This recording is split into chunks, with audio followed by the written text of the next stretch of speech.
Well, good evening, friends. Welcome to Sanctified Studios, home of Friarside Chats. As always, I'm your deep fat friar, Pastor Andrew. Fall. One word evokes so many thoughts. Leaves changing colors, bonfires, caramel apples, and hoodies, life alert commercials. Regardless of how you feel about fall, it's here. You know, sometimes as seasons change in our lives, the anxiety of those can feel so overwhelming. So joining us tonight is an expert on things that change. In fact, his whole life is about changing seasons. So I thought we should have him join us and tell us a little bit about how you and I can deal with the changes in our lives. Joining us tonight from that magical land up north, that's right, North Baltimore, Ohio, is the one, the only, Mr. Burl Ivy. Mr. Burl Ivy, are you there? Are you there, Mr. Ivy? Well, good evening, Friar. It's a tremendous opportunity to be on your show tonight. Oh, I see what you did there. You know, it is a real treat for us to have you joining us here tonight as well. I was hoping maybe, Mr. Ivy, that you could share with us how you deal with the difficulty of change. I mean, the seasons have to be so hard on you. You've got the hard spring work of budding, then the amazing shading season of summer, then the beautiful adornment of fall colors, and then the harsh loss of everything that you have worked for in the winds of winter. I mean, change must be devastating to you. I would imagine that the changing seasons are the root of all your problems. No, Friar. Actually, I think you might be barking up the wrong tree. You see, seasons are put in place for a reason. In fact, the Bible says in Ecclesiastes chapter 3 and verse 1, "For everything there's a season, and a time for every matter under heaven."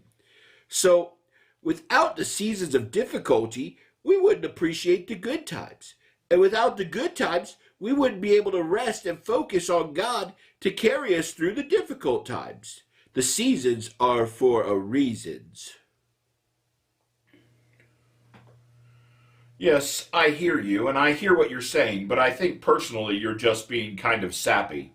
I mean, you can't really like the process of growing new leaves, every one of them an individual, every year, and then go through the process of losing them and watching them fall to the ground and be blown away and lost. That can't be good.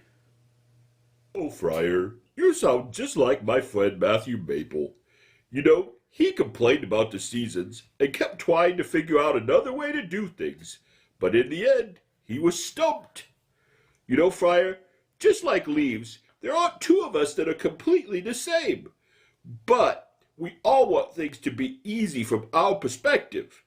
We all like those times of beauty and sunshine, the calm days and no dogs. But without the windy days, where would the strength of our trunks come from?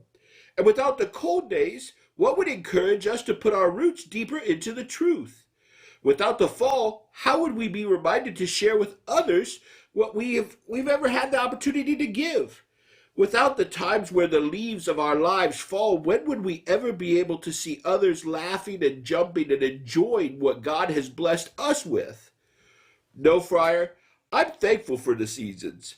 They remind me that God has the same purpose for all of us, even when we go through different times. That purpose is found in Ephesians 4:22 and through 24. It says, "Put off the old." That means get rid of the things of our past that weigh us down. Then it says, "Put on the new." That means to continue growing in the grace that God has for us. And finally, to be renewed. That's to be encouraged as an example of God's goodness to share with others. Friar, when we put off, put on, and renew, that's when we're really branching out. Wow, Burl. You know, at first, I have to admit, I thought you were just nuts. But now that I see you changing right here before my very eyes, those changes are not only challenging me, but encouraging me to rest in the fact that no matter what happens, no matter the changes that we find in our lives, God promises that He will never leave us. You know, Burley, you have really encouraged me. You've encouraged this fat friar to spruce up his attitude about change. Well, Friar, I'm so glad that I had the chance to log in with you today. Life may change, and that may be hard, but the truth is, God never does, and He never leaves us. Well, I have to go. Some friends and I from the International Association of Alien Arboretists are going to be leaving soon. We've heard that there may be extraterrestrials running about. I gotta leave. Bye!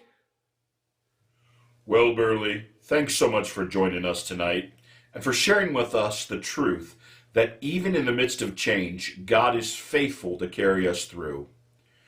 Speaking of change, I'm going to commit here in front of the faithful friardom that I'm going to make a change because of my newfound friend Burl.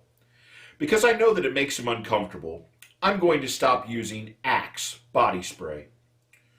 Well, friends, there you have it. From the mouth of someone who honestly understands the difficulties of change. The reminder that even in the midst of the anxiety of change, God promises that He will never leave us. Friends, will you join me, your deep fat friar, this week as we strive to be rooted in Him? If we'll do that, He promises He will never leave us. Thanks so much for joining us here this week on Friarside Chat. Special thanks to our special guest, Burl, as well. We hope that you have a wonderful week. And from all of us here at Sanctified Studios, we'll see you next time.